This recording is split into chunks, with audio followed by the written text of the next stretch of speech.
12 subs for one video? Thanks, Elizabeth Warren, you stink bitch. Dirt bitch, stink bitch. Now you're still a shifty corporate sellout bullshit artist hack job shit bitch, dirt bitch. But thanks for the subs. And if you're not subbed, well, come on, man. Doesn't mean anything to you, but it means a lot to me. Anyway, on to the video. Jack Dorsey's a bitch. I'm gonna call him Whack Dorsey. Social media is bad for you. Everyone knew that. Twitter is evil. It's the worst social media, and it's just flat out evil. Alright, disclaimer for this one. If you use Twitter and you like Twitter, I'm not saying anything bad about you. I'm not saying you're evil. I'm saying that Twitter is evil. It's like having an addiction to something. That might be evil. It doesn't make you evil for having that addiction. It makes that thing evil. So if you use Twitter, I'm not talking shit on you. I'm talking shit on the service. No, wait, don't X out the video yet. Give me a minute to explain. What is your attention span so short that you can't let me explain what I mean before judging me based on the first sentence or two of what I'm saying? Well, if you use Twitter a lot, then you probably can't. Because Twitter is designed to shorten your attention span. Now, it's not just Twitter. Using the internet in general shortens your attention span. It's like the idea of diminishing returns or something. Something, I don't know. I don't feel like looking it up. I could look it up in 10 seconds, but I don't feel like it because of the internet. If you're used to something taking 5 hours, then you wouldn't be so upset if it took 4 hours or 6 hours. If you're used to something taking 5 minutes, then you wouldn't be upset if it took 4 minutes or 6 minutes, not if it took an hour. You're conditioned over time to expect things in certain time frames. Now, obviously, using the internet, if you're conditioned to scrolling through media in seconds, then if anything takes longer than a few seconds to absorb, then you sort of get bored and don't really, don't care anymore.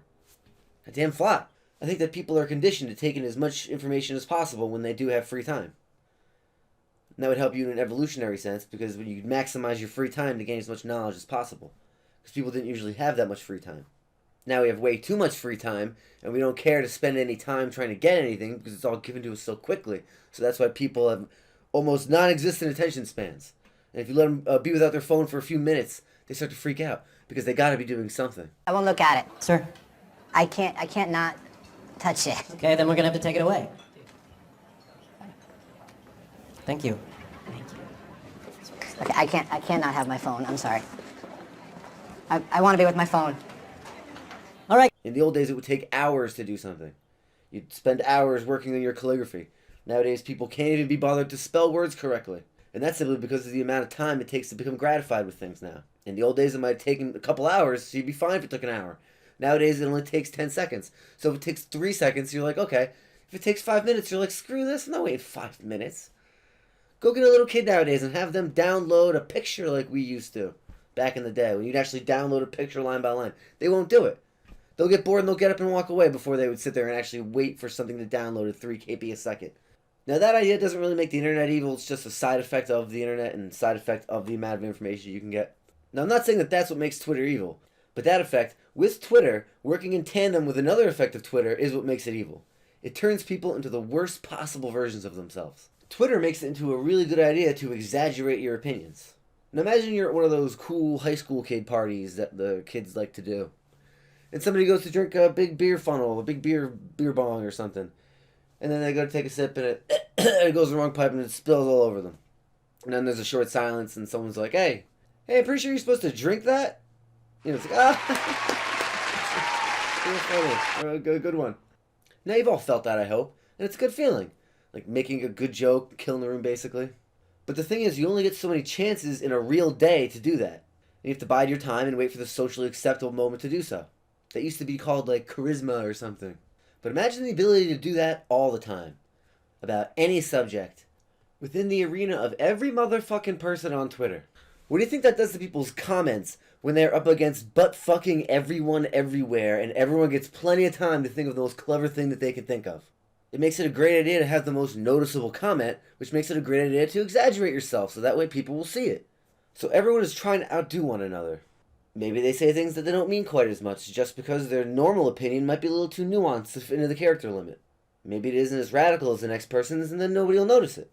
So it incentivizes you to make the most radical comment possible on a given subject. Pushes you to be the loudest and the craziest person within that certain echo chamber. Which works perfectly when considering that Twitter also incentivizes you to block people and to put yourself into little echo chambers. Now, I fucking hate Twitter, and I always have. And I never used one until I started making videos, And then I made one just to placehold. And I was like, alright, well, if I'm going to have it, I might, every once in a while, I guess I'll do something on it. So, yeah, I use it to make fun of people. I said some stupid shit, and, I don't really care. And then I called someone a faggot, and then they banned me because I said faggot. I forgot you can't say that. It's a straight up F-A-G-G-O-T. You'd have to, hide it somehow. But I forgot. So I got banned for that. And then I did it again on accident a week later, so I got banned again. So then I made a fake Twitter, and I used a picture of Kamala Harris. It's a Lancashire DeLorean. Follow her on Twitter. And I just did it to troll people because it is kind of addicting to use Twitter. It is kind of fun. So I got roped in for a day. So I'm just sitting there, and I found a picture of the Star Trek guy and his grandpa, and I thought this would be funny. This kind of stuff makes me sick. Disgusting. I thought it was funny. But then some guy posted a meme about how he's blocking me, and I don't really care because I'm just trolling people, but it just goes to show what kind of people use Twitter and how they use it. They enjoy blocking people. They have memes ready to block you because they don't want to have to hear or talk to anyone that isn't in their own little circle. That sounds like an echo. That sounds like they enjoy their own echo chamber. It's sort of odd. I, for one, would love to hear what Captain Rainbow would have to say. And I'm sure Lancashire would too, but I guess he's a bitch. Oh, you say one thing that I don't like? Well, now you're blocked. And they got memes ready for it. So Twitter pushes people into their own little echo chambers, incentivizing them to exaggerate all their little flippant thoughts about any subject during the day in an attempt to outdo one another, and to comment on every hot topic of the day to get attention from everyone. And if they don't like something, they don't like when someone says, they just block them. They just block them just like that. It's so easy. And then they get to comment and get all that juicy dopamine validation that they like to get every 5 fucking minutes. Why do they want it every 5 minutes? Because they've been conditioned to get it every 5 minutes. You can log on a social media website and post a stupid picture of yourself and you get 10, 15 people going, oh, you're great. Then it makes you feel good. Of course it does. It's like getting a compliment. Unless you can just get compliments all day. Oh, wait, that's exactly what social media is. It's a way to get free compliments that are meaningless, and you can get them all day at any moment of the day. Of course it's going to make you want every 5 minutes. It's like a drug. If you're an attractive person, imagine being able to walk down the street and get a compliment here, a compliment there, at all times. No matter where you are. You could be sitting on a bus and take a selfie. Post it on the computer. 50 people say how great you are. And it's like a drug, and that's exactly how it acts, and that's exactly what these companies build upon. That's why YouTube and Twitter want to show you the things that you like, so that way you don't get discouraged from their websites and log off of them, because they want you to keep that drug going. They want you to have a fix, basically. Think of you a heroin dealer. He'd give you a little bump every couple hours. He's not going to tell you no for 3 days because it's good for you. No, he's going to keep you going every 3 hours, so that way you keep buying it. Why do you think Twitter and Facebook do this? Why do I think all these social medias do this? It's to keep you on the website, so that way you keep that dopamine train going, so that way it fulfills your addiction. They addicted you, they know they addicted you, and now they're taking advantage of you to keep you on their goddamn thing. That's why people are so addicted to Twitter. You've heard that before. You literally are addicted to Twitter. You literally are addicted to Facebook likes. You literally are addicted to Instagram likes. Quite literally, you are addicted to the dopamine you get from those validations. They know this and they exploit it. It's not good for you. But then again, neither is crack. But I guarantee that the crack dealer isn't going to tell you should take the weekend off. He's just going to give you he'll give you whatever you want, dude. Don't worry about it. Yeah, we got it all, baby. You can get whatever you want, eh? So Twitter is making you dumber, all social media really, but Twitter's the worst one. It's making you dumber by lowering your attention span. It's not helping discourse because it pushes people into echo chambers. And now it's trying to control the pulse of society by censoring people because it's so ubiquitous that everyone uses it. So you gotta follow their rules or they'll kick you off. So basically it's social control. Now I'm lucky, I don't give a fat rat's dick about Twitter. But if I did care about it, then yeah, the censorship rules would affect me. It would probably affect the way that I think about speaking to people using it. Be like, oh, I can't say that, I don't get kicked off.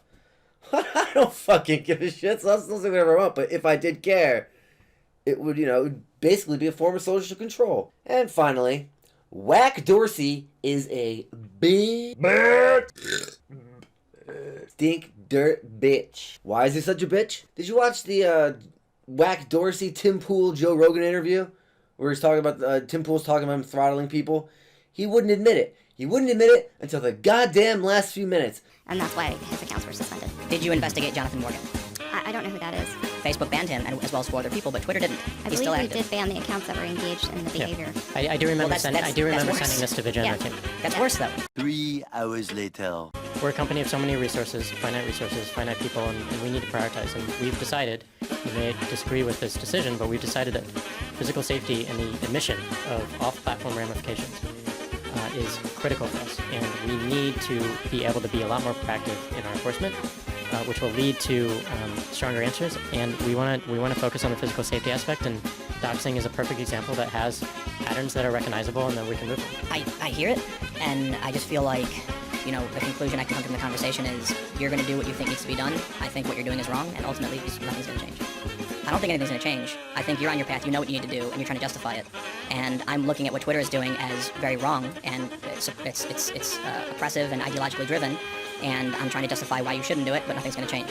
My intention is to build a platform that gives as many people as possible opportunity to express themselves. Because he knows that most people aren't going to watch the whole interview. He knows that most people are going to watch either the first quarter, half, or 2/3, and then just stop watching the video, and they're not going to care. You know, they're not going to watch the very ending. And he sat there that whole fucking time, hiding behind his lawyer like a little bitch, wouldn't admit that he's just throttling people because of political opinions, which is what he's doing. And he's doing it because of corporations and their fucking whack Dorsey ass rules on I don't know, globalism, whatever the fuck it is. But he's sitting there hiding behind his lawyer. He wouldn't admit it until the last few minutes, and then he admits it. Fucking jamoke beanie ass. No, I don't care what your politics are. I don't even care if you want to be a bully to people. Just be honest about it.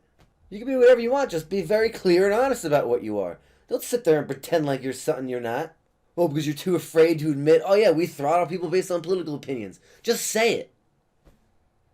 Instead, you gotta sit there with your little beanie ass, hide behind your lawyer, going, we'll look into that. And then the last 10 minutes is like, yeah, actually, maybe there were mistakes made. I don't know, probably. There were mistakes made. Doesn't matter what you believe in, left, right, center, up, down, all around. Just be honest about it. Be open about it. Don't be a bitch and sit there and act like you're not. And that's what that's what Whack Dorsey is. A bitch! Alright, so that's about it. Social media incentivizes you to take less time to be entertained, and it makes you into a dopamine junkie. Twitter incentivizes you to exaggerate your opinions to get a fix for that dopamine. It pushes you into corners where your opinions become further exaggerated, and then it rewards you for following their social controls, all the while logging every stupid thought you have about anything to use basically as blackmail later. You've seen, a tweet from 7 years ago, and then, somebody said something that now they're getting made fun of. There's basically a really easy way to blackmail somebody. Push them into an echo chamber, tell them to exaggerate everything that they say, and then wait a couple years, and you'll be able to use it against them when the political paradigms shift a little bit. That's why this was one of my first tweets. Because I knew this, and that's why I never used Twitter, because it's fucking gay. I never used Twitter before I started creating videos, and I made one just as a placeholder.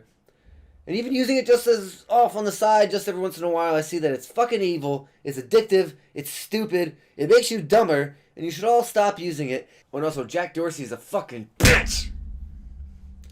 Alright, peace out, bye!